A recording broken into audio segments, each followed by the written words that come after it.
Hello everyone, Ryan here. Recently read Every Exquisite Thing by Matthew Quick, and I thoroughly enjoyed it. I definitely enjoyed this book. I didn't think I would like it so much. I suppose on the surface you could say it is kind of like your typical YA young adult novel, because the main character is a teenage girl, but it's actually a little more complex than that. The story itself, this is very well written. I've yet to read Matthew Quick's other books. He's also the author of the Silver Linings Playbook. After reading this, I definitely want to read that, and as well as whatever other books he's had published. But so in Every Exquisite Thing, the main character is Nanette, and I guess you could say she's kind of somewhat like your typical high school athlete. She's on the soccer team. She's pretty much on the fast track to getting a soccer scholarship to, the any prestigious university of her choice. And then one day her teacher, Mr. Graves, gives her an old copy of an out-of-print novel which is titled The Bubblegum Reaper. And from there, after she reads The Bubblegum Reaper, her life is immediately transformed. It pretty much causes her to question a lot of things. Well, first she mostly questions why the main character of the Bubblegum Reaper did what he did. Pretty much in the Bubblegum Reaper, it's just about this boy who kind of, I guess you could say, goes against what society expects, goes against the status quo. Towards the end, he helps a turtle who pretty much is given the nickname Unproductive Ted the turtle. He helps this turtle. He defends it against some other kids who are torturing him, and so yeah, he helps beat up these kids, fends them off, and then he just kind of lies back, allows himself to float on this lake, and that's the way the story ends. That's the way the Bubblegum Reaper ends. So because of that, Nanette then immediately wants to know what happened afterwards. So she gets in contact with the author, which is a guy by the name of Booker. I forget his first name at the moment. But then, so she eventually does meet the author, and he's this older man. And one thing I thought was kind of a little strange was that the author, him being significantly older than Nanette, he still has no problem becoming friends with her, and then they meet on a regular basis.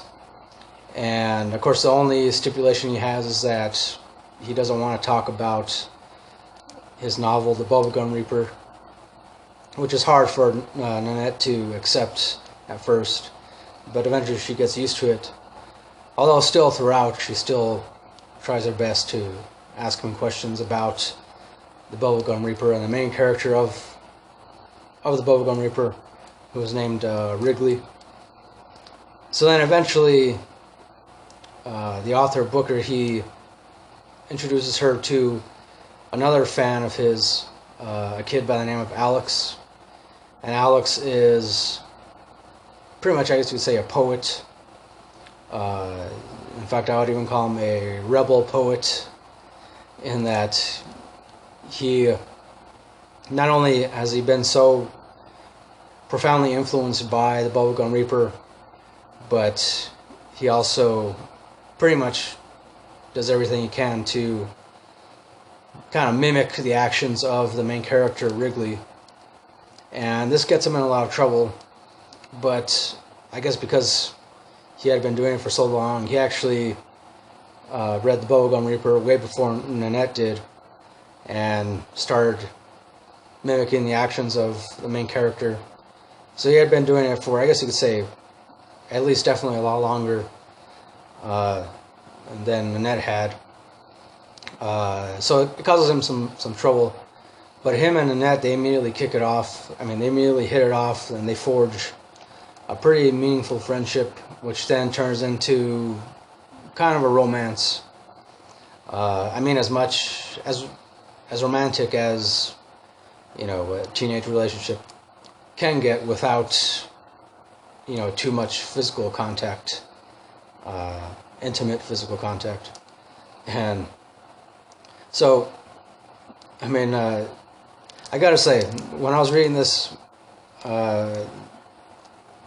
during certain moments, it definitely brought back, for me, it reminded me a lot of moments from my own life, especially growing up when I was in high school. I can understand how some people might think that the main character, Nanette, they might think as if, because I have read a lot of different reviews on this, some people didn't like the fact that Nanette seemed to act, you know, like if she believed herself to be better than her peers or better than anyone and everyone else.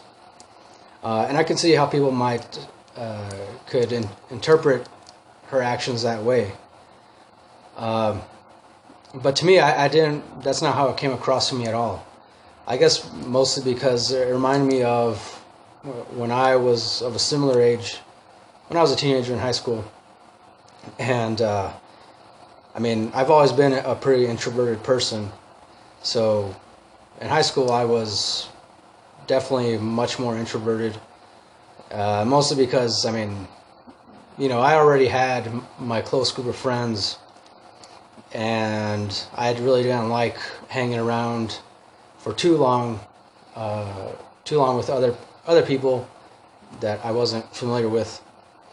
And also too, I mean, pretty much anytime somebody would invite me to do something, or, you know, to do something that I didn't like, such as go to a party and get drunk, or, you know, go cause trouble somewhere, I always turned them down. And it definitely got to the point where I definitely found myself having to practically verbally assault these people. Not really assault, but I mean, I guess attack, or because, you know, there were certain people that some of my peers who would ask me over and over and over, and I would tell them stuff like, you know, no, that's not what I'm into. I don't like that kind of thing. I don't want to do that. Please just leave me alone. And because of that, they interpreted that as like they believed that I thought I was better than them, when really that wasn't the case. But I mean, you know, they chose to interpret my words that way. Just like with Nanette, she found herself, you know, not wanting to be a part of her group of friends anymore, because they were also going to these different parties, getting drunk, and being promiscuous, and she didn't want to be a part of that. And even when she would tell her friends, even when she would tell her best friend by the name of Shannon, she would tell her that, you know, she didn't want to be a part of that, and she understood that that's what her friends liked, that's what they liked, and she wasn't trying to, you know, tell them that they were wrong for doing that stuff, but she was trying to say that she herself did not want to be a part of that. So, I mean, I definitely identify with that a lot.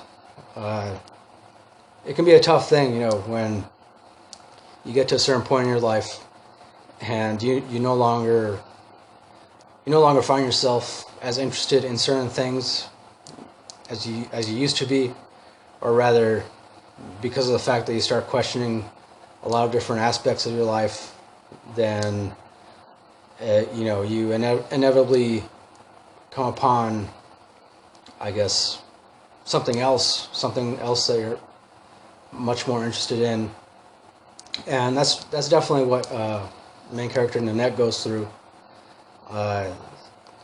I mean, yeah, I definitely identified with that. It's, you know, it's, again, I can understand how people can definitely misinterpret that. Uh, I don't feel like the main character. I mean, I don't feel like Net. To me, she didn't come across at all like being stuck up or snotty or, you know, it was just because she was questioning a lot of things in her life. Uh, Definitely for the first time. And, you know, instead of, she lost interest in soccer and sports, she lost interest in being around her friends, she lost interest in going to these parties and getting, and being a part of, you know, or rather being around her friends' promiscuous activities.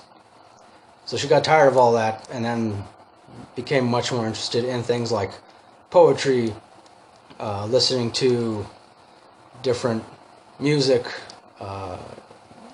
indie music, I guess you could say, much more indie, pop, not really pop, indie, somewhat pop rockish groups and whatnot, which she is introduced to some, I guess you could say, eclectic music by Alex. After they bond, you know, and I really liked the relationship between Alex and Nanette. I don't want to give away any kind of spoilers here, but I did feel like it did suck the way their relationship ended. I mean, it made sense. I mean, I don't know, I guess for me, when it comes to YA novels, I guess I'm starting to get tired of the whole, you know, the whole thing about depressed teenagers falling in love, and then something tragic happens, and then I don't know. For me, it just seems like it's been used too much, a little too much. But I don't know. Maybe that's just me. I don't know if any of you feel the same way. But definitely on a scale, I mean, as far as, you know, a rating, I do give this 5 stars. Definitely 5 stars all the way. Ultimately, for me, what I took away from this was that it's okay to be yourself. It's okay to just stand up for yourself as often as you feel you have to.